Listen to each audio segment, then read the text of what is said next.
Okay. સો કન્જસ્ટિવ heart failure. સો કન્જસ્ટિવ heart ફેલિયરમાં શું થાય તો હાર્ટ ફેલ થઈ જાય છે. હાર્ટ ફેલિયરમાં બે વસ્તુ હોય, એક તો હાઈ આઉટપુટ હોય અને બીજું લો આઉટપુટ હોય. હાઈ આઉટપુટમાં બે વસ્તુ થાય, થાઇરોટોક્સિકોસિસ એન્ડ એનિમિયા. તો થાઇરોટોક્સિકોસિસ અને એનિમિયા એ વસ્તુ નોર્મલી જે ઓર્ગનમાંથી હોય એ ઓર્ગનને તમે ટ્રીટ કરો તો એ સરખું થઈ જાય, તો એ ફાર્મેકોલોજીની અંદર નહીં આવતું. લો આઉટપુટવાળી વસ્તુ હોય એને આપણે ટ્રીટ કરવું એ ફાર્મેકોલોજીની અંદર આવે છે. તો પહેલાં શું થાય કે જે આરએ, આરવી, એલવી એ રીતનું છે. તો બ્લડ છે એ એલએમાંથી એલવીમાં આવે છે, એલવીમાંથી અયોટા થ્રુ આગળ જાય છે અને ત્યાંથી પાછું સર્ક્યુલેટ થઈને આરએમાં આવે છે, આરએમાંથી આરવીમાં આવે છે, આરવીમાંથી લંગ્સમાં જાય છે અને ત્યાંથી લંગ્સમાંથી ફિલ્ટર થઈને પાછું એલએમાં આવે છે. આ રીતની મિકેનિઝમ છે. જો બ્લડ પમ્પ થવાનું બંધ કરી દે, મતલબ એલવીમાંથી, જો એલવીએફ ફેલિયર હોય તો એ એલવીમાં જમા થશે બધું બ્લડ. હવે એલવીમાં જમા થયું તો પાછળ પુશ આઉટ થશે, મતલબ પાછળ જશે, રિવર્સ ફ્લો થશે અને એલએમાં જશે. અને એલએમાં ગયા પછી એ શું થશે તો લંગ્સમાં જતું રહેશે. તો લંગ્સમાં જશે તો એ શું થશે પલ્મનરી ઈડીમાં. તો એલવીએફમાં પલ્મનરી ઈડીમાં થઈ જાય. અને આરવીપી તો રાઇટ વેન્ટ્રિક્યુલર ફેલિયરમાં શું થાય તો એ રાઇટ વેન્ટ્રિક્યુલરમાં જમા થાય, રાઇટ વેન્ટ્રિક્યુલરથી આરએમાં જાય અને આરએમાંથી પાછો સિસ્ટમમાં જતું રહે, ઉપર જાય સુપરવેના કહેવાતું. તો જેવીપીને ઇન્ક્રીઝ કરે તો ઇન્ક્રીઝ જેવીપી અને નીચે જાય તો હિપેટોમેગાલી અને ઓર્ગનોમેગાલી જોવા મળે. હવે આપણે આને ટ્રીટ કઈ રીતે કરીએ તો એક્યુટ કન્જસ્ટિવ હાર્ટ ફેલિયર છે તો એના ટ્રીટમેન્ટ કરવા માટેના એ બે છે કે પહેલાં તો જે ફ્લુઇડ જે જમા થઈ ગયું છે એને આપણે ડિક્રીઝ કરી દઈએ, એટલે ઈડીમાં ડિક્રીઝ થઈ જાય, ડિક્રીઝ ફ્લુઇડ. અને બીજું શું કરીએ કે કોન્ટ્રાક્ટેબિલિટીને ઇન્ક્રીઝ કરી દઈએ વેન્ટ્રિક્યુલરની. તો વેન્ટ્રિકલની કોન્ટ્રાક્ટેબિલિટી ઇન્ક્રીઝ થઈ જાય એટલે આઉટપુટ ફરીથી જે હતું એ નોર્મલ આવી જાય. તો આપણે ફ્લુઇડને ડિક્રીઝ કરવા માટે ડાયોરેટિકનો યુઝ કરીએ. ડાયોરેટિકમાં બે પ્રકારના છે, લૂપ ડાયોરેટિક અને થાયાઝાઇડ. લૂપ ડાયોરેટિક્સમાં કેવું છે કે હાઈ સીલિંગ અને લો સીલિંગ બે પ્રકારના ડાયોરેટિક છે. હાઈ સીલિંગ ડાયોરેટિકમાં કયા આવે ફ્લુરોસિમાઇડ. એની અંદર શું થાય કે હાઈ સીલિંગ છે તો પ્રિફર ઇન સીએચએફની અંદર આપણે યુઝ કરીએ શકીએ છીએ હાઈ સીલિંગ ડાયોરેટિકની, બરાબર. હવે સીએચએફની અંદર હાઈ સીલિંગ ડાયોરેટિક યુઝ થાય છે કન્જસ્ટિવ હાર્ટ ફેલિયરની અંદર, બરાબર. મોસ્ટલી કારણ કે હાઈ સીલિંગ છે અને શોર્ટ એક્ટિંગ છે, ફટાફટ જલ્દી ઇફેક્ટ આપી દે છે. હવે બંનેના સાઇડ ઇફેક્ટ શું છે લૂપ અને થાયાઝાઇડ બંનેના, કે એ સોડિયમ ડિક્રીઝ થાય છે, પોટેશિયમ ડિક્રીઝ થાય છે, મેગ્નેશિયમ ડિક્રીઝ થાય છે, હાઇડ્રોજન ડિક્રીઝ કરે છે. પણ ઇન્ક્રીઝ કોને કરે છે તો સુગરને ઇન્ક્રીઝ કરે છે, લિપિડને ઇન્ક્રીઝ કરે છે અને યુરિક એસિડને ઇન્ક્રીઝ કરે છે. આ બધા એના કોમન છે, બરાબર. સાઇડ ઇફેક્ટ પણ કેલ્શિયમમાં એ બંનેનું ઓપોઝિટ એક્શન છે. લૂપ છે, લૂપ લૂઝિસ કેલ્શિયમ, તો લૂપની અંદર કેલ્શિયમ કેલ્શિયમને ઓછું કરે તો એ હાઇપોકેલ્શિયમિયા કરે, બરાબર. અને આઇનોટ્રોપિક્સ, તો આઇનોટ્રોપિક્સમાં કેવું હોય કે કોન્ટ્રાક્ટેબિલિટીને ઇન્ક્રીઝ કરી દે. હવે આઇનોટ્રોપિક્સની અંદર બે આવે, બીટા-1 બ્લોકર. તો પહેલું બીટા-1 બ્લોકરમાં શું થાય, બીટા-1 એગોનિસ્ટ, બ્લોકર નહીં. આઇનોટ્રોપિક્સ એટલે કોન્ટ્રાક્ટેબિલિટીને ઇન્ક્રીઝ કરતી ડ્રગ. એની અંદર આપણે બે આવે, ડોપામાઇન, ડોબિટામાઇન, આઇસોપ્રિનાલિન, નોરેડ્રીનાલિન, બરાબર. આ બધાના ઉપર ઇફેક્ટ આપે. તો ડોપામાઇન મતલબ આ બધી ડ્રગ આવે. તો પહેલાં ડોપામાઇન D1, બીટા-1 અને આલ્ફા-1 એગોનિસ્ટ છે. ડોબિટામાઇન બીટા-1, આઇસોપ્રિનાલિન બીટા-1, બીટા-2, નોરેડ્રીનાલિન આલ્ફા-1, આલ્ફા-2, બીટા-1, આ રીતની ઇફેક્ટ આપે. હવે આપણે બીટા-1 એગોનિસ્ટ છે એ આઈવી આપણે આપીએ તો એ થાય, પછી એ અટેચ થઈ જાય ગ્લાયકોલિપિડ સાથે. એક પાર્ટ છે એ ઇનએક્ટિવ પાર્ટ છે, એક એક્ટિવ પાર્ટ છે એ સાયક્લિક એએમપી વધારે.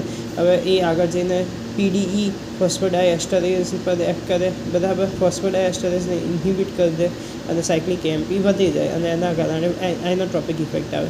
હવે આપણે બીટા-1 એગોનિસ્ટ આપીને સાયક્લિક એએમપી વધારી શકીએ, બાકી સીધું ફોસ્ફોડાયએસ્ટરેઝને ઇન્હિબિટ કરીને બી આપણે વધારી શકીએ સાયક્લિક એએમપી. બંનેમાં મિકેનિઝમ એવી છે કે પહેલાંમાં બીટા-1 એગોનિસ્ટ થઈને આખી મિકેનિઝમ થાય અને પછી છેલ્લે સાયક્લિક એએમપી વધે. અને પહેલાંમાં તમે ફોસ્ફોડાયએસ્ટરેઝને સીધું ઇન્હિબિટ કરી દો એટલે સાયક્લિક એએમપી વધી જાય. હવે ફોસ્ફોડાયએસ્ટરેઝ ઇન્હિબિટરમાં બે છે, એમ્બ્રીનોનોન અને મિલ્રિનોનોન. આઇનોટ્રોપિક્સ ઇફેક્ટ આપે. અને હા, બીટા-1 એગોનિસ્ટ તો બીટા-1 આપણે જે હાથમાં હોય ત્યાં જ અફેક્ટ કરે, બરાબર. પણ આ કેવું છે ફોસ્ફોડાયએસ્ટરેઝમાં કે એ તો બ્લડ વેસલમાં બી પ્રેઝન્ટ છે. તો પેલું એકલું હાથમાં પ્રેઝન્ટ હોય તો એકલું આઇનોટ્રોપિક ઇફેક્ટ આવે બીટા-1 એગોનિસ્ટ. પણ ફોસ્ફોડાયએસ્ટરેઝ ઇન્હિબિટર આઇનોટ્રોપિક સાથે વાસોડાયલેટર તરીકે પણ ઇફેક્ટ આપે, એટલે એના આઇનો ડાયલેટર્સ કહેવામાં આવે, બરાબર. હવે એક્યુટ સીએસએફની કન્ડિશન શું છે કે કાર્ડિયાક આઉટપુટ ઓછું થઈ ગયું, સિમ્પેથેટિક એક્ટિવિટી વધી ગઈ, પોઝિટિવ થઈ ગઈ, એના કારણે એડ્રીનાલિન નોરએડ્રેનાલિન રિલીઝ થયું. એડ્રીનાલિન નોરએડ્રેનાલિન બીટા 1 રિસેપ્ટર પર એક્ટ કરીને કાર્ડિયાક આઉટપુટ ઇન્ક્રીઝ કરે. આ નોર્મલ સિમ્પેથેટિક એક્ટિવિટી છે. હવે આ એક્ટિવિટી થઈ જાય તો બોડી પોતાની જાતે જ કમ્પન્સેટ કરી શકે છે. તો આપણે ડ્રગ કેમ આપવી પડે છે?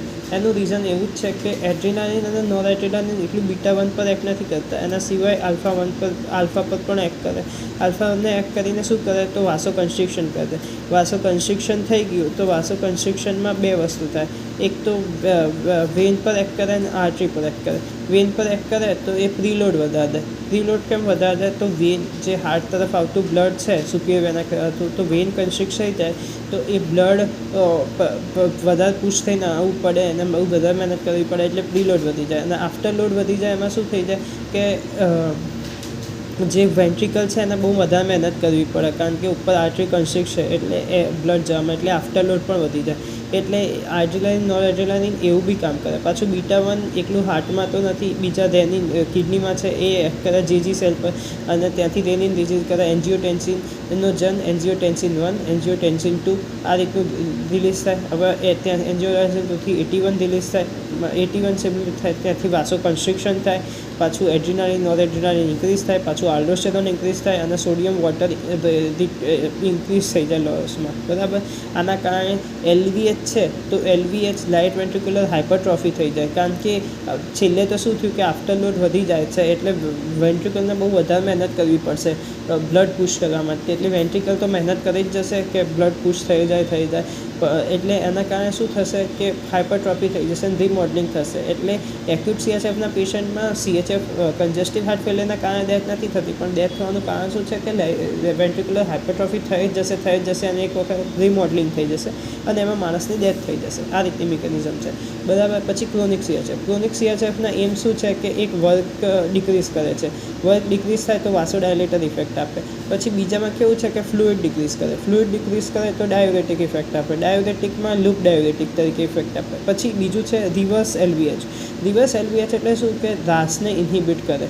જો આ બધું કારણ છે તો રાસ જ છે LVH થવાનું મેન, તો કે બીટા 1 છે એ રેનિનમાં સિક્રિટ કર્યું એન્જિયોટેન્સિન 1થી, એન્જિયોટેન્સિન 1, એન્જિયોટેન્સિન 2, 81 રિલીઝ થયું, અને પછી એડ્રીનાલિન આલ્ડોસ્ટેરોન એ બધું રિલીઝ થયું. એટલે આપણે સીધા રાસને ઇન્હિબિટ કરી દો એટલે વાત પતી ગઈ. પછી બીજું આઇનોટ્રોપિક ડ્રગ તરીકે ઓરલ આપણે યુઝ કરી શકીએ, બરાબર. આ રીતની મિકેનિઝમ છે. પહેલાં તો વર્કલોડ ક્રોનિકની અંદર આપણે શું કરવાનું, LVF થઈ ગયું એટલે ક્રોનિક CHF થઈ ગયું, આપણે કમ્પન્સેટન્ટ ફેઝમાં જતા રહે આપણે.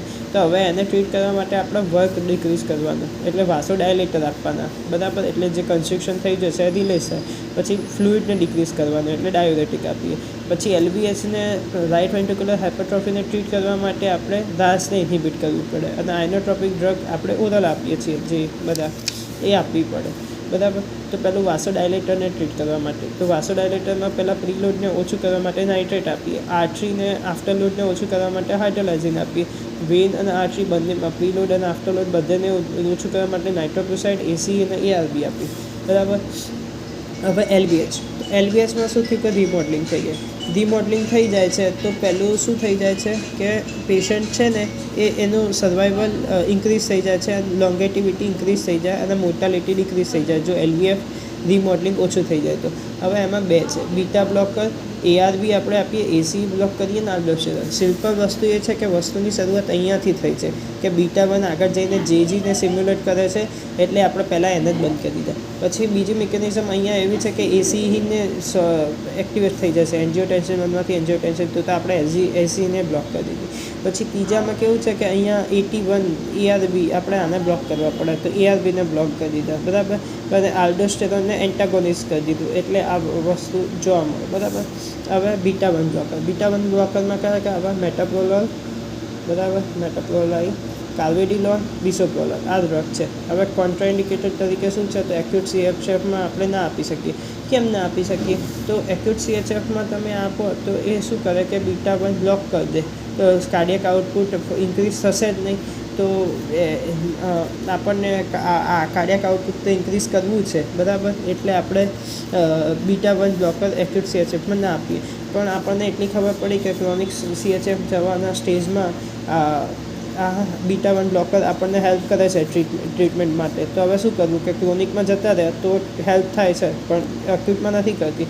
તો આપણે ક્રોનિકમાં સ્ટાર્ટેડ વેરી લો ડોઝ, જો ડિક્રીઝ મોર્ટાલિટી મતલબ 5 મિલીગ્રામ 10 મિલીગ્રામ જેટલો શરૂઆતમાં ડોઝ ચાલુ કરી દેવાનો, પછી 2 અઠવાડિયે એને વધારતો જવાનો, એટલે એના પ્રમાણે હાથ પોતાની જાતને મેન્ટેન કરતું જાય, બરાબર. એમાં બી કાર્વેડિલોલ મોસ્ટ કોમન છે, એમાં આલ્ફા પ્લસ બીટા બ્લોકર આપણે યુઝ કરીએ. પછી બીજું કેલ્શિયમ બ્લોકર યુઝ કરીએ, પછી એન્ટીઓક્સિડન્ટ તરીકે આપણે યુઝ કરીએ, બરાબર. પછી આલ્ડોસ્ટેરોનની મિકેનિઝમ શું છે કે એને પ્લસ એને ઇન્ક્રીઝ કરે છે, H2O ને પણ બહાર નીકાળે છે, K પ્લસ ડિક્રીઝ થાય છે, S પ્લસ ડિક્રીઝ થાય છે. એટલે આપણે શું કરીએ કે એને બ્લોક કરીએ તો એને પ્લસ ડિક્રીઝ થાય, H2O ડિક્રીઝ થાય અને પોટેશિયમ ઇન્ક્રીઝ થઈ જાય. એટલે આ ડ્રગને પોટેશિયમ સ્પેરિંગ ડાયુરેટિક કહેવામાં આવે. આમાં કઈ ડ્રગ આવે? સ્પાયરોનોલેક્ટન. હવે સ્પાયરોનોલેક્ટન ડ્રગ આવી તો સ્પાયરોનોલેક્ટન શું કરે? સ્પાયરોનોલેક્ટન ગાયનેકોમાસ્ટિયા કરે. એટલે આપણે સ્પાયરોનોલેક્ટનને જેવી જ બીજી એના જેવો જ મોડ્યુલેટર યુઝ કર્યું, એપ્લેરોનોન. એ બધી જ ઇફેક્ટ સ્પાયરોનોલેક્ટન જેવી આપે, ખાલી ગાયનેકોમાસ્ટિયા ના કરે, બરાબર. પછી ગાયનેકોમાસ્ટિયા કરતી ડ્રગ ડિસ્કો ડ્રગ છે. કઈ છે? ડિગોક્સિન, સ્પાયરોનોલેક્ટન, કીટોકોનાઝોલ, સિમેટિડિન અને ઇસ્ટ્રોજન. આ બધી ડ્રગ છે, બરાબર. પછી આઇનોટ્રોપિક ડ્રગમાં ડિગોક્સિન અને ડિઝિટોક્સિન 2 ડ્રગ આવતી હતી. કાર્ડિયાક ગ્લાયકોસોક્સિન છે, ડિઝિટાલિસ પલ્પિરા નામના ઝાડમાંથી મળતું હતું. ડિઝિટોક્સિનનો હવે યુઝ બંધ થઈ ગયો છે, આપણે ડિગોક્સિન જ યુઝ કરીએ છીએ. ટોક્સિન છે તો એ મેટાબોલાઇઝ લીવરમાં થાય, ડિગોક્સિન કિડનીમાં મેટાબોલાઇઝ થાય, એટલે લીવર ફેલિયરમાં તમે ડિઝિટોક્સિન ના આપી શકો અને કિડની ફેલિયરમાં ડિગોક્સિન ના આપી શકો. હવે આની મિકેનિઝમ શું છે? તો નોર્મલી જે કાર્ડિયાક સેલ છે એની અંદર Na પ્લસ K પ્લસ ચેનલ છે, કે Na પ્લસ બહાર જાય છે, K પ્લસ અંદર આવે છે, અને આ જે Na પ્લસ જે બહાર ગયું એના કોન્ટ્રા બીજી એક ચેનલ છે જે Na પ્લસને અંદર લાવવા દે છે અને કેલ્શિયમને બહાર મોકલે છે, એ NCX ચેનલ છે. નોર્મલી આપણે કેવી મિકેનિઝમ છે કે જ્યારે સ્ટિમ્યુલેટ થાય મસલ કોન્ટ્રાક્શનની શરૂઆત કેલ્શિયમના કારણે થાય, તો જ્યારે સ્ટિમ્યુલેશન થશે એટલે કેલ્શિયમ ચેનલની અંદર આવશે, 10 કેલ્શિયમ અંદર આવ્યા. તો આ કેલ્શિયમ અંદર આવ્યા પછી એ શું હોય? તો રાયનોડિન રિસેપ્ટર હોય. તો રાયનોડિન રિસેપ્ટર જે છે ને એ ઉધાર આપે, બરાબર. તો એ કેલ્શિયમને 10,000 કેલ્શિયમ હોય તો એ આપશે અને એના કારણે મસલ કોન્ટ્રાક્ટ થશે, અને કેલ્શિયમ ATPase છે ને એ પાછું લઈ લેશે કેલ્શિયમને સરખા ચેનલથી. એટલે કેલ્શિયમ સરખા ચેનલથી પાછું લઈ લીધું 10,000 કેલ્શિયમ વડે, એટલે જે પાછું લઈ લીધું એટલે ઉધાર પાછું લઈ લીધું, 10,000 પાછા જતા રહે અને આ જે 10 કેલ્શિયમ છે એ સીધા બહાર નીકળી જશે, બરાબર. તો આ Na પ્લસ K પ્લસ ચેનલ આ રીતે વર્ક કરે. પણ આ સ્લો એક્ટિંગ છે, not use for acute CHF. તમે આને યુઝ ના કરી શકો. સોડિયમ પોટેશિયમ ઇન્હિબિટર આપણે યુઝ કરીએ. શોર્ટ એક્ટિંગ છે એટલે એક્યુટમાં યુઝ ના કરાય, ક્રોનિકમાં જ યુઝ કરાય, બરાબર. કારણ કે આ ઇફેક્ટ આવતા સ્લો એક્ટિંગ છે એટલે ઘણો ટાઈમ લાગી જાય આવતા. કારણ કે આમાં થાય શું કે આ રીતની કેલ્શિયમ બહાર જતું એ મિકેનિઝમ થઈ, બરાબર. 10,000 કેલ્શિયમ પાછા અંદર જતા રહે અને કેલ્શિયમ બહાર જતું રહે. પણ આપણે આ Na પ્લસ K પ્લસ ચેનલને જ બ્લોક કરી દઈએ. Na પ્લસ K પ્લસ ચેનલ જેવી બંધ થઈ ગઈ, એવું શું થયું કે Na પ્લસ બહાર અંદર રહી ગયું, એટલે Na પ્લસ અંદર રહી ગયું એટલે NCX ચેનલ પણ બ્લોક થઈ ગઈ, એટલે કેલ્શિયમ અંદર રહેશે, કેલ્શિયમને બહાર જવું જ નહીં પડે. હવે કેલ્શિયમ બહાર નહીં જતો તો એક સમય 10,010 કેલ્શિયમ એડ થશે, દરેક વખત મસલ કોન્ટ્રાક્ટ થશે એટલે 10,020, 10,030, 10,040, એટલે સ્લો ટાઈમ જતાં કેલ્શિયમ ઇન્ક્રીઝ થઈ જશે સેલમાં, એટલું કોન્ટ્રાક્શન ઇન્ક્રીઝ થતું જશે, એટલે સ્લો એક્ટિંગ થશે, બરાબર. એટલે આપણે Na પ્લસ K પ્લસ બંધ કરી દીધું, Na પ્લસ ઇન સેલ વધી ગયું, NCX બ્લોક થઈ ગયું, કેલ્શિયમ ઇન્ક્રીઝ થઈ ગયું, calcium in cytoplasmic reticulum increase થઈ ગયું, કોન્ટ્રાક્ટિબિલિટી ઇન્ક્રીઝ થઈ ગઈ. હવે આના કારણે આપણી શું ઇફેક્ટ આવશે? તો વેગોમાઇમેટિક ઇફેક્ટ આવે. બીજી વેગોમાઇમેટિક ઇફેક્ટમાં શું કરે? તો આર્ટિયલ ફિબ્રિલેશન છે. તો ફિબ્રિલેશનની મિકેનિઝમ શું છે? તો ફિબ્રિલેશનમાં 2 પ્રકારની મિકેનિઝમ હોય કે 400 to 500 ટાઈમ આર્ટિયલ છે એ ફિબ્રિલેટ થશે. તો કેવું છે કે આર્ટિયલને કોન્ટ્રાક્ટ થવાનું છે 400 થી 500 વાર. તો એ તો શક્ય જ નથી, કારણ કે 60 સેકન્ડ જ ટાઈમ છે. તો 60 સેકન્ડના ટાઈમમાં તમે 400 થી 500 વાર કોન્ટ્રાક્ટ ના થઈ શકો તો આર્ટિયલ શું કરશે? ફિબ્રિલેશન કરવાનું ચાલુ કરશે. એ ફિબ્રિલેશન કરવાનું ચાલુ થશે એટલે એ બ્લડ બહુ ઓછું જશે, કારણ કે કોન્ટ્રાક્ટ તો થતું નથી, ઇનઇફેક્ટિવ કોન્ટ્રાક્શન છે.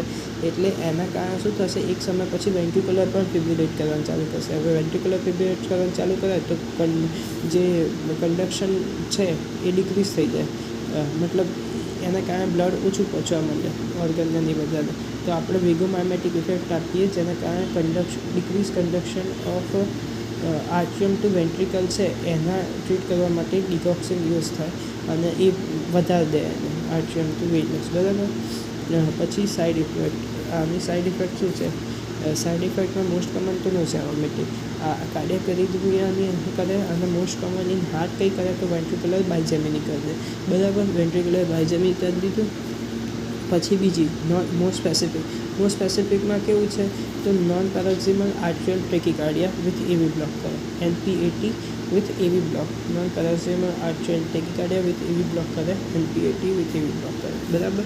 હવે એનો નોટ સી આર્ટિયલ ફ્લોટરમાં ના થાય, મોબિસ ટાઈપ 2 હાર્ટ બ્લોકમાં ના યુઝ કરી શકે. Gynaecomastia colour vision different, yellow vision જોવા મળે, જેને ડિકોક્સિન શોધી હતી એ સાયન્ટિસ્ટ બી યુઝ કરતો હતો, પોતે ડિઝોક્સિન લેતો હતો, તેની વિઝન બી યલો વિઝન જેવું થઈ ગયું હતું, બરાબર. એને બધું યલો જ દેખાતું હતું, બધી પેઇન્ટિંગ, બરાબર. તો વેન્ટ્રિક્યુલર બાયજેમિની મોસ્ટ કોમન છે, મોસ્ટ સ્પેસિફિક છે નોન પેરોક્સિમલ આર્ટિયલ ટેકિકાર્ડિયા વિથ એવી બ્લોક, અને નોઝિયા વોમિટિંગ મોસ્ટ કોમન છે ઇન બધે જ હાર્ટમાં કઈ વેન્ટ્રિક્યુલર બાયજેમી.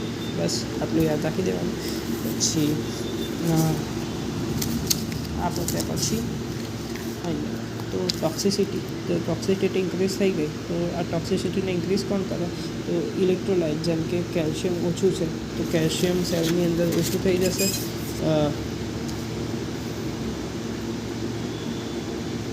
કારણ કે આ Na+K+ ચેનલ બ્લોક થઈ ગઈ છે ને, તો હાઇપરકેલેમિયા થવાના ચાન્સીસ પણ વધી જાય, બરાબર.